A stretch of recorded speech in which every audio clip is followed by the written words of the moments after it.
تو اس خدا نے ہمیں بتایا ہے کہ تمہیں اس نے اپنی غلامی کے لیے پیدا کیا. تو آپ جو علم بھی حاصل کریں اس میں آپ جب تک اللہ کی رضا کی نیت نہ کریں اس وقت تک وہ علم آپ کے لیے فائدہ مند نہیں ہے. بس آخری مثال، اور واقعی آخری سچی مچی کی آخری مثال، ٹھیک ہے نا، وہ دے کے میں اپنی بات ختم کرتا ہوں. دیکھیے اسلام آپ کو ایجوکیشن سے روکتا نہیں ہے بلکہ اور زیادہ ترغیب دیتا ہے آپ کو. لیکن اسلام کا فلسفہ سمجھانے کے لیے میں 2 حدیثیں بیان کروں گا. ایک حدیث میں آتا ہے ایک صحابی نے درخت لگایا، آپ صلی اللہ علیہ وسلم نے ان سے فرمایا کہ تمہاری عمر ہو سکتا ہے ساتھ نہ دے، جب اس درخت کے پھل دینے کا وقت آئے تو تمہاری زندگی تمام ہو چکی ہو. یعنی بتایا جا رہا ہے کہ یہ تم کیا کر رہے ہو، درخت لگا رہے ہو، دنیا میں دلچسپی لے رہے ہو. وہ ہے نا وہ کے میں ایک دفعہ ہمارے ایک میزبان نے میری دعوت کی اور مجھے رات کو سونے کے لیے بستر دیا. اس بستر کے تکیے پہ یہ شعر لکھا ہوا تھا، آگاہ اپنی موت سے کوئی بشر نہیں، سامان 100 برس کا پل کی خبر نہیں. میں نے کہا بھائی یہ شعر بہت اچھا ہے مگر یہ یہاں کا ادھر لکھنے کا نہیں، سوتے ہوئے آدمی کو آپ ڈرا رہے ہو. تو حقیقت تو یہی ہے نا، 1 منٹ کی خبر نہیں ہے اور آپ پلاننگ کر رہے ہو کئی سال کی. تو نبی صلی اللہ علیہ وسلم نے اس حدیث میں ایسا لگتا ہے کہ درخت لگانے کی حوصلہ شکنی کی جا رہی ہے. میں سمجھا پا رہا ہوں اپنی بات. لیکن دوسری حدیث جو بخاری مسلم کی حدیث ہے، آپ صلی اللہ علیہ وسلم نے فرمایا جس نے درخت لگایا جب تک چرند پرند اس سے کھاتے رہیں گے اس کو قبر میں بھی ثواب ملتا رہے.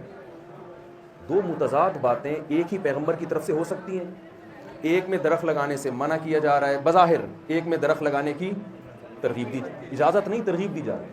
اصل میں اسلام آپ کو بتا رہا ہے کہ آپ جو کچھ کریں اس میں آخرت کو سامنے رکھیں، پھر وہ فائدہ مند ہوگا. پھر اگر آپ زندہ رہ گئے تو پھل کھا لو گے، نہیں رہ گئے تو بھی کوئی ٹینشن کی بات نہیں ہے. ایک صاحب نے مجھ سے پوچھا کہ بھئی یہ ڈاکٹر بننے کی کیا فضیلت ہے اسلام میں. میں نے کہا قرآن کہہ رہا ہے من احیاها فکأنما احیا الناس جميعا، جس نے ایک انسان کی جان بچائی گویا پوری انسانیت کی جان بچا لی اس نے. تو میں نے کہا یہ صرف اس کے لیے نہیں ہے جو کسی کو آگ میں جلنے سے بچائے، ڈوبتے ہوئے کو بچائے، یہ تو کوئی بھی کسی بھی طرح سے ڈاکٹر اپنی زندگی میں ہزاروں انسانوں کی جان بچا لیتا ہے. تو اگر آپ یہ کام آخرت کے لیے کر رہے ہیں تو آپ کو یہی آپ کا کی ایجوکیشن.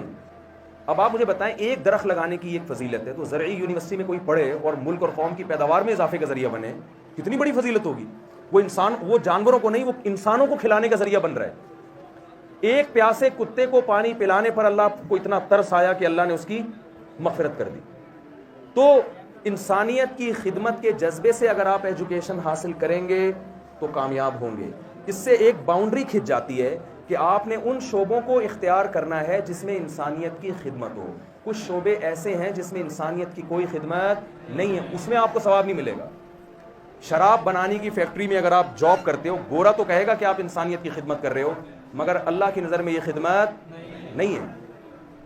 تو یہ چند باتیں ہیں جو میں نے آپ کے سامنے عرض کرنی تھیں، جس کا خلاصہ یہ، میں بس بات ختم کر رہا ہوں.